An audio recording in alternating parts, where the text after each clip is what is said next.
আমার এই কাস্টমারের জায়গায় যদি আপনি হতেন তাহলে কি আপনি আমার পেজকে ব্লক করতেন নাকি আমাকে অনেক বেশি গালিগালাজ করতেন? সো চলেন আপনাদেরকে আগে স্টোরি শেয়ার করি, তারপরে কমেন্ট সেকশনে আপনারা জানাবেন আপনারা আমার সাথে কি করতেন।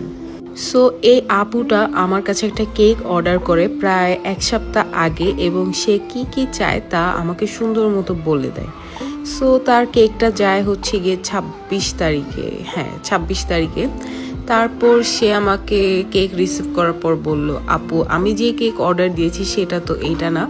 সো আপু বেসিক্যালি কেক অর্ডার করেছিল একটা রাফেল্লো কেক, কিন্তু আমি আপুকে দিয়েছিলাম ফাজ কেক। সো আমি হচ্ছে এই ছবির কেকটা আপুকে সেন্ড করে দিয়েছিলাম, যেখানে আপুর কেকের ফ্লেভার ছিল পুরো ডিফারেন্ট, সেটা হচ্ছে নারিকেলের অথবা কোকোনাটের কেক।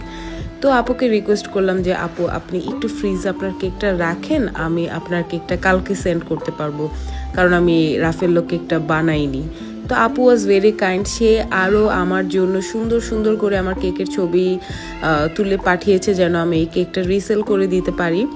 অ্যান্ড আলহামদুলিল্লাহ আল্লাহর অশেষ রহমতে সেই কেকটাও সেল হয়ে যায় এবং আপুর কেকটা আমি পরের দিন হচ্ছে সেন্ড করে দিই। আর তার মধ্যে আবার আরেকটা কাহিনী, আমি রাফেল্লো কেক আসলে 1 কেজির নিচে অর্ডার নিই না, বাট আপুর রিকোয়েস্টে আমি 1 কেজির নিচে 500 গ্রামের অর্ডার করেছিলাম, কিন্তু আসলে রিজিক বলে কথা, আপুর এই কেকটা 1 কেজি হয়ে গিয়েছিল এবং সে শেষে আমাকে এই কেকটার জন্য আবার পেও করে।